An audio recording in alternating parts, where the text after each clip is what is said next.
Hello, and welcome to part one of my conversation with award winning horror author Adam Nevill, where we discuss, among other topics, his latest book, All the Fiends of Hell. Hit that subscribe button, settle in, and enjoy Adam Nevill.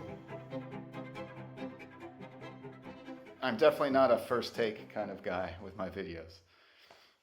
All right, are we ready? Sure.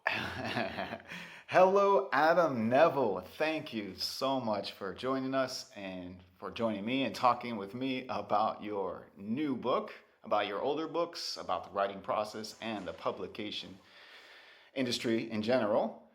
Thank you for taking the time. Well, thank you, Michael, for having me on and taking an interest in my twisted imaginings, my And horrors. thank you for your twisted imaginings, definitely. Do you have a physical copy of your latest book? I have one of the. There's a limited edition hardback, which is the only edition we fulfill from here, which is why there's a mess behind me. That I've got one here that had a slightly marred cover that we won't be selling. Okay, wow. You have such beautiful artwork on your covers in general. Samuel Araya is my favourite artist in horror and in genre, and we've had a long association. He painted. I've got it on my wall. I painted a picture inspired by the Ritual film, and I just wrote to him and said, "Oh, can I buy it? Or can I?" He'd already sold it, I think. Can I buy a print? And he sent me some original sketches that he'd made inspired by the Ritual, which I also have up on the wall. So Sam does all the covers, and the limited edition hardback, it has no text on the front. Oh, that's beautiful. And those, it's got quite high specs, etc. And then there's just the regular mass market editions come out on the 2nd of April, which is the ebook, the paperback, the audio book. And sometime in the future, we do like a mass market hardback as well. So we're up to 5. The books that come out through my press, we're up to 5 editions. I was just going to see if I can get this picture off the wall without breaking it. Oh, nice. So Sam sent me these sketches. Look at that. Inspired by the Ritual. So you have Blood Frenzy in the middle. I guess one of the sort of ancestors on one side, and then his depiction of Moda, the god, on the other side.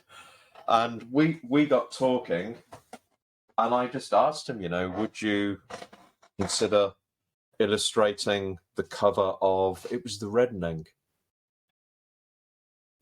I'll send him a cover brief and excerpts from the book, and he sends me, up to 10 sketches, and we talk about them, and I'll choose one, and then he works it up and he shows me, and it's one of the most enjoyable parts of indie publishing is working with Sam, the cover artist. And his vision is just ghastly and infernal. And I was towards the end of my kind of traditional publishing. The books were starting to look like thrillers and crime novels, because we can talk about it later, but horror had gone out of vogue in publishing. So I think horror novels were being disguised as something else to attract the general reader and to kind of fool book buyers at the chains. Yes. So really, the covers for the books from my press are almost a reaction against that. So there's no mistaking what it is I'm writing. And Sam has this wonderful, it's almost abstract expressionist style, but you can still clearly see what he's suggesting in the picture, which was just perfect. So that was one of the things, we got right with the press.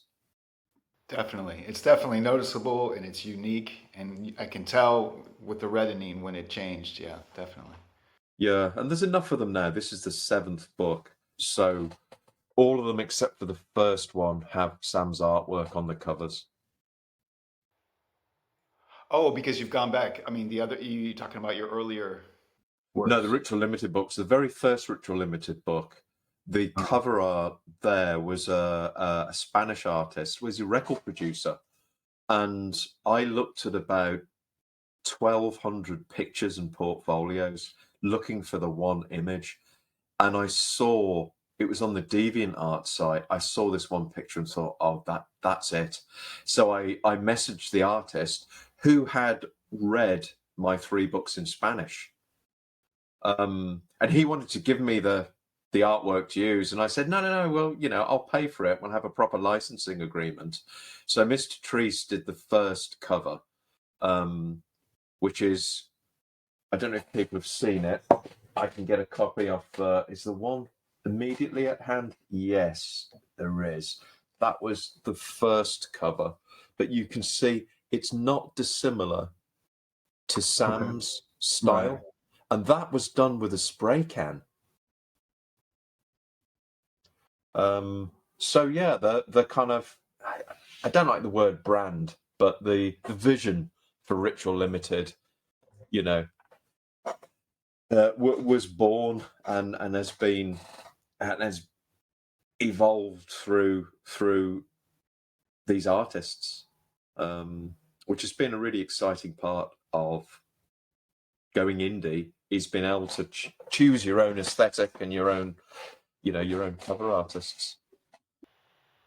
And Ritual Limited is 7 books strong now with all the Fiends of Hell. That's the 7th. All the Fiends of Hell will be number 7, that publishes in April.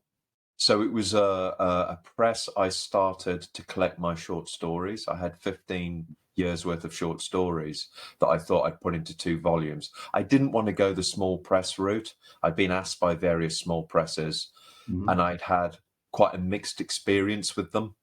Yeah. Stuff not coming out, publication dates moving, books being hard to find. So I thought the technology's there. I worked in publishing for 11 years. I'm going to do it myself. And it was a lot of work, steep learning curve, but it worked out so well. I then thought I've got to try a novel. And publishing was kind of cooling on horror around that time, 2016. I think I made the decision. 2015, I made the decision.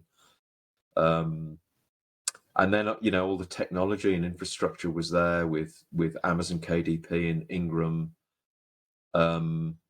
So I tried a novel, which was The Reddening. I actually turned down, I think it was two-book deal offers from the London publishers to do it myself, which was a massive risk because I'd been traditionally published for a long time, 17 books, not all of them horror. So that really was stepping over the edge. I realised I've completely messed up the order of the questions you wanted to ask me and the subjects. I've gone straight to the end, haven't I? That's okay. That's okay. You're going. It's all very interesting. But the latest book is All the Fiends of Hell. Now, I don't want to give any we don't want to give any spoilers away, but I do want to give a blurb, a little synopsis. I'd like to have a go at it. Would you permit me to have a go at the synopsis? By all means. I All mean, right, I've written one you out. have read it. Let's see how you like this. Okay. Annihilation on a biblical scale.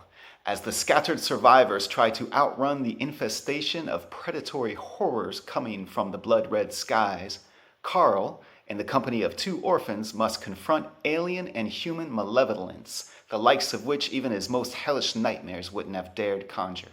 What will remain of humankind? What bounds of humanity will he have to breach for his very survival and for those he's now responsible for? Oh, I like it. Do you? Yeah, you can do the next book. I love writing blurbs because I have to write so many query letters to agents. So I'm constantly redoing my blurbs, and I'm just fascinated with that. Okay. I find it quite taxing. There's an art to writing blurbs. I had to do it all of the time as an editor, and I used to do at one point I was publishing 84 books a year. What publisher were you working with? I worked for Virgin Books to start with for I was there 5 years. So I was the fiction editor, and we did a lot of series fiction, mostly romance and erotic romance, and mostly women's fiction. But yeah, so that was never something. It was something I learned to loathe, writing cover copy. Yeah, and do you want to add to the blurb? It might feel like a departure for me creatively to write a novel of alien horror, an invasion novel. But actually, I think if you read the book and you're familiar, a reader is familiar with my other books, they'll realize it is very much an Adam Nevill novel. Exactly. That's exactly my takeaway. I was very happy when I read it and I said, oh, this is something new from him. And I love, because I've read all of your books, so I love when you try to tackle something new. But it was definitely an Adam Nevill horror. So you managed to satisfy both ends of the spectrum. Mission accomplished, and thank you as well for the kind appreciation of the book. Do you? Because I never know. Really? Okay. I publish everything with misgivings. I mean, my own internal editor is as satisfied as it can be. I will still,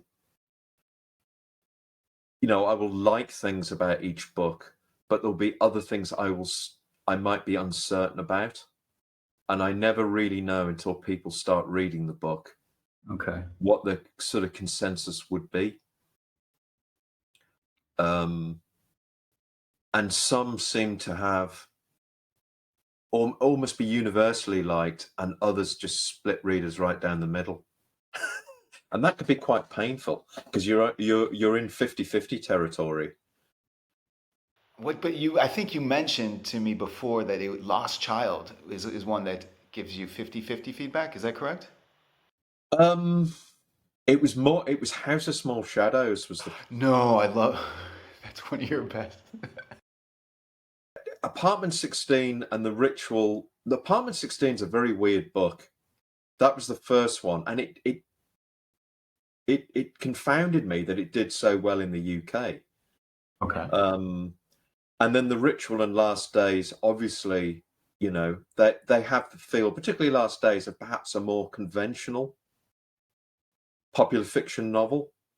But House of Small Shadows is a true weird tale. It's quite expressionistic, I think. And after The Ritual and Last Days, I think if readers were expecting another novel like that, some of them were disappointed that it wasn't another Ritual or Last Days. Lost Girl is a strange one because Lost Girl, I don't think it wasn't published very well. It came out with a kind of Lee Child cover. Yes, it did. Yeah. And it's a book of mine I rarely saw in bookshops. So, it wasn't widely available. It was a huge disappointment, to be honest, because I loved that book and it really mattered to me. And I felt if I've written something that is meaningful and is very contemporary, and I've written about, a truth that's confronting us all, this is the book. And I was so happy with, of the two books I've written, the two that I was most happy with as a writer in terms of accomplishing what I set out to write, one of them was Lost Girl, and it was underpublished. And of all things, it came out in the week of the Paris Climate Summit. You couldn't have timed it better. It was just a coincidence. Yeah. But there was a schism at my publisher, and I didn't have an editor. I was in this kind of caretaker manager situation. My first editor, who was a real champion for The Ritual and Apartment 16, and who brought me into the company, she was terrific. She'd gone. It was just the timing was all wrong. It often happens in publishing, and it kind of fell through the cracks. And I think in terms of, an author who was known for supernatural horror, to now be presenting readers with a sort of futuristic thriller that looked like to me, it looked like a Lee Child book. I couldn't even guarantee that the horror readers would stick with it. So that was a kind of nadir, I guess, in my publishing. It was that book, and it's a real shame because I think it's one of the strongest things I've written. Similar to All the Fiends of Hell, it's a book that you tackled a different subgenre than I was expected, but it still very much reads like an Adam Nevill horror. Yeah, that's good to hear. I mean, Lost Girl is an apocalyptic novel, but it's an apocalypse, or it's a pre-apocalyptic novel. The apocalypse is happening in increments. Mm-hmm. It's about the consequences of runaway climate change are accelerating during the action of the book, but there is still probably a few thousand years of human civilization to go, or vestiges. All the Fiends of Hell, literally, the apocalypse happens overnight. You go to bed in one world. If you're unlucky enough to survive, you wake up in another. So it's very much condensed, but the intention is the same, I guess. It's a story that confronts extinction for us. And you mentioned, well, you answered one of the questions I wanted to ask you, if you play favorites with your children, with your books. And you did mention that Lost Girl is one that you're particularly proud of. But you did mention that there were two books that stand out to you. Oh, well, I mean, I like and dislike them all equally. There are certain things that I guess, in retrospect, hindsight, I might do differently now. But there are things about all of them that, I'm quietly satisfied about. But in terms of, I guess, technically, in terms of the narrative and the structure and setting out, it's very hard to accomplish what you set out to do. As you'll know, you have a vision for a book and it's very vivid, but to actually adapt that vision then into language, into a story, it can become something else as you're writing it. The two where I really felt I'd accomplished what I set out to do were Lost Girl, and the other one was Cunning Folk. Okay. And Cunning Folk was interesting because that one I wrote during lockdown 2020. Mm-hmm. And it was for me, I know it was a time of great anxiety, but as a writer, for me, there was something blissful about it. I had almost no disruptions. There were no visitors. There was no one ringing the doorbell. Right. So I was ensconced in my office, and I had a year to kind of almost transcribe a dream. The book was like a dream for me, the story. I could see it so vividly, and nothing interrupted this continuous dream of writing the book. Whereas most of the others, life takes over continually. There are disruptions. I'm publishing, I'm writing, I work on films as well. There's a lot of juggling goes on, but that particular year, I was really able to be completely self-absorbed in the writing of that story, and was constantly walking. Live in a lovely bay surrounded by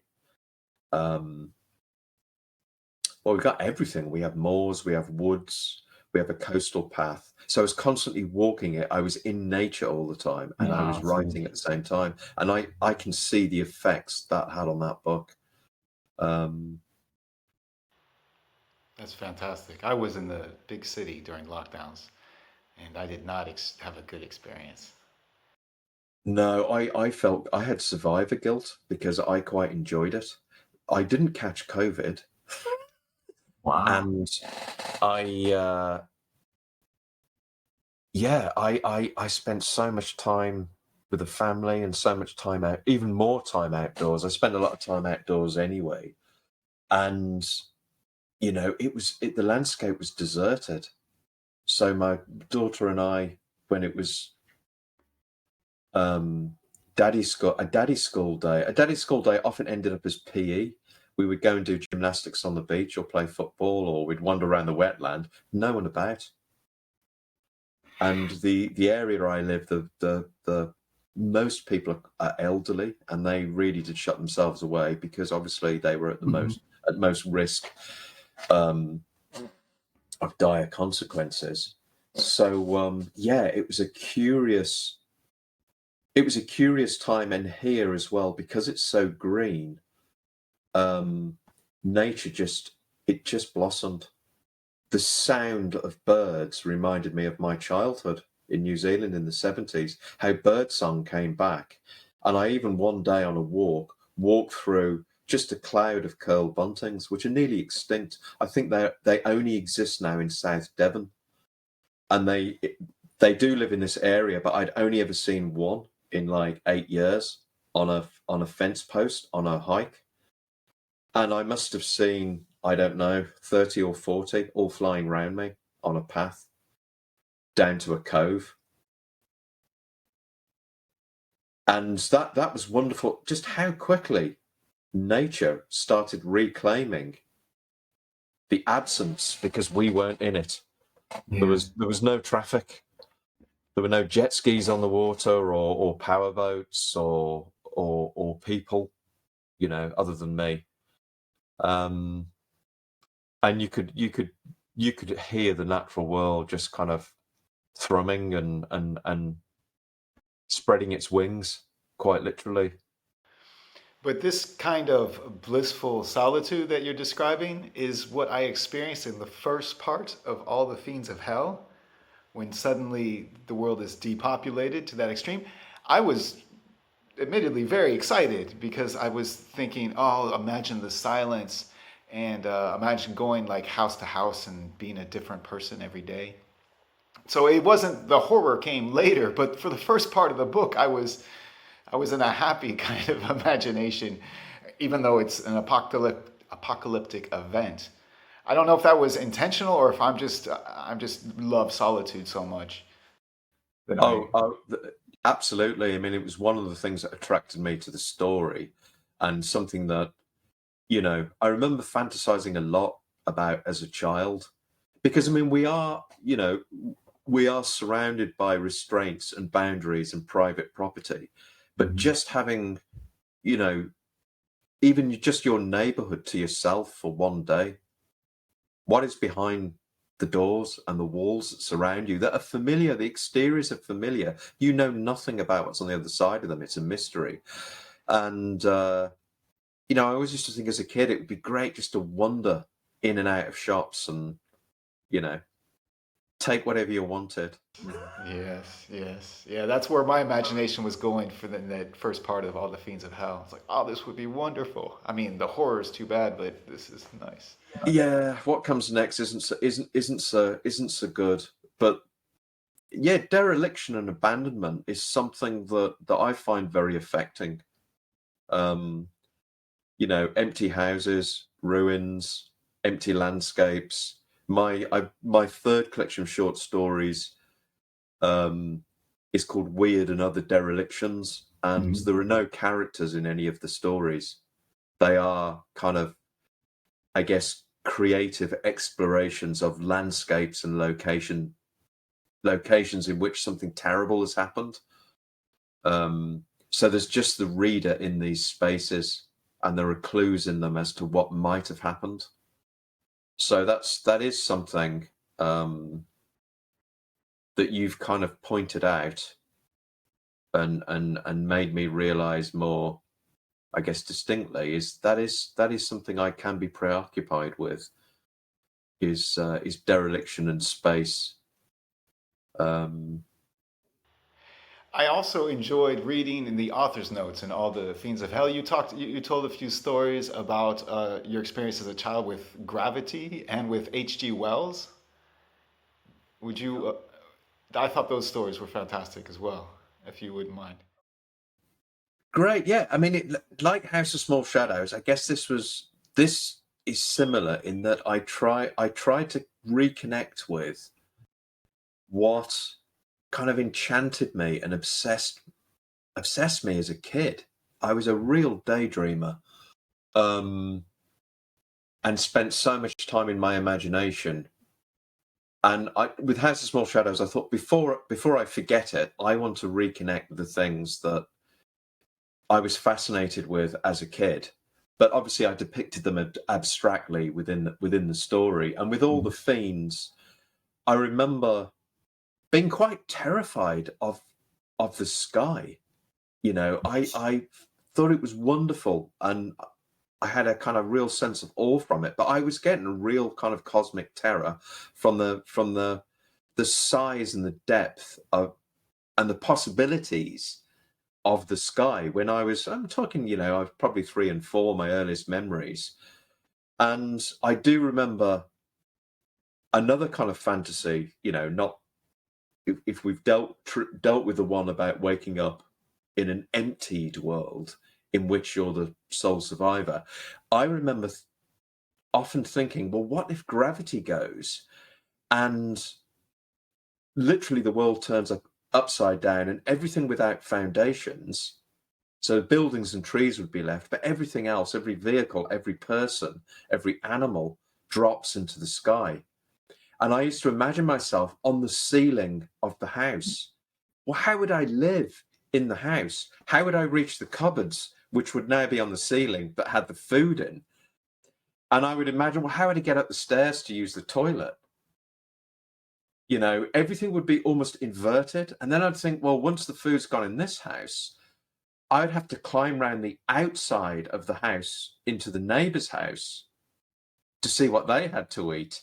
And of course, you'd have the most terrible vertigo, because if you were to step out of your front door or out of a window, you would just drop and you would never stop falling until you hit, you know, the end of the atmosphere, which I wasn't even aware of where the atmosphere ended. And I do remember lying on my back one summer and becoming engulfed with the most paralyzing terror. I was staring into the sky and I began to believe that would happen, that I could fall into the sky. And I imagined like trying to clutch at a high tree branch and missing it and just going off into the void. I remember asking my mum, what, you know, could gravity go? What would we do? Which is ridiculous, and it's the sort of thing you think of as a child, but it did have an impact on me. And it was something that, here I am in my 50s, it was an idea that I've revived in a story. So an idea I had kind of when I was 4 is still material for me now.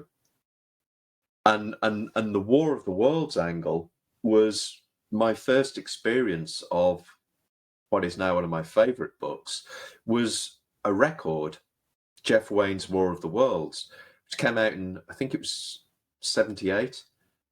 And some friends of the family who were visiting, to keep my brother and I amused, they put this record on. And I remember being just absolutely captivated by it, but terrified, you know, with Richard Burton's fabulous voice doing the narration. And it's a musical, so there's music. And there was a booklet in it with paintings depicting scenes from the story, a story about alien invasion in the late 1800s in England. And to me, it was completely credible, completely believable. And it terrified me. And then I was bought the record for Christmas because I wanted it so much. And I dug it out, and here it is. That's fantastic. From, I'm just making sure it is. Yeah, 1978. So I was 8 going on 9. And this was the next piece of the puzzle. And it has, I don't think of the artist's name. I think, is it Jeff Lyon? Let me have a look. Jeff Taylor. He painted these incredible oil paintings depicting scenes. And this was the one I used to stare at for hours. It just terrified me. And it was that woman's face. I never forgot it. My So goodness. there's the Martian's tripod using the heat ray to destroy buildings. And here's this crowd scene in Victorian London, late Victorian London, Wow. of all these terrified people running from the Martians in the tripod. And it had such an impact on me, the paintings, listening to the music. And then we listened to it. It was on the radio, and I think we recorded it on cassettes. And then my dad read the book to us. And then as I got older, I read it myself. I still reread it every few years. So I was always going to have a go at alien invasion, I think, but in my own way. Right. I've yet to read. War of the Worlds, nor could it be. It's Yeah, I've yet to read World of Worlds.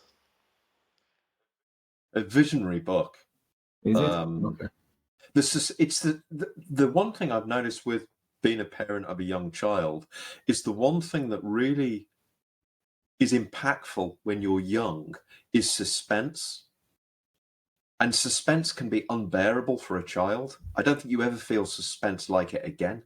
I noticed with my Nipper's reactions to films and programs, and particularly when she was smaller. And in War of the Worlds, the suspense is, for me, it was unbearable when the cylinder had landed on the common and people gathered around it, wondering what this thing was, because the astronomers had seen sort of green jets shoot out from Mars on powerful telescopes. And then this thing lands on this common in Surrey. And as they're all gathered round it, it's almost a day trip. The thing starts to open. The cylinder starts to unscrew. And what comes out of it? The first sighting of a Martian, which is this thing, if I can remember the description, it's the size of a bear and it glistens like wet leather. And it holds up this small box like a camera and just vaporizes the gathered crowd on the common. And then pretty much from then onwards, England is that part of England around the Thames is depicted as what you would, I guess, a modern war would do to quite a prophetic book, because it's before the First World War. So it's refugees, it's destruction, it's everyone retreating from that moment onwards. It's a very powerful book. So yeah, that was how could I not? Okay. Have a go at my own. I'll pause here in my conversation with Adam Nevill. I still have more recordings where we talk about his writing process, why he chose to move away from traditional publishing and start his own publishing house. He tells me about the books he's been reading lately, and he even gives me a few book recommendations. I just need to go through those recordings and sync up the audio and the video, which for some reason is a nightmare. But I will get that out to you soon as I can. I will leave a link in the description box to Adam Nevill's website, which is very well done. And there you can check out his work, check out some of the art that he's collected, links to other media appearances. You can even get yourself a free ebook from that site. If you have not yet read Adam Nevill's work, and you're wondering what your first Adam Nevill experience should be, and you don't want to wait for all the Fiends of Hell, I invite you to check out my video where I rank all of his novels, and I talk a bit about each one, so that would give you an idea of his work. If you haven't already, do hit that subscribe button so you do not miss part 2 of my conversation with Adam Nevill and other conversations with other writers and publishing insiders I have lined up, as well as book writing and publishing and horror content that I produce on a regular basis. So thank you for watching. I will see you at the next video.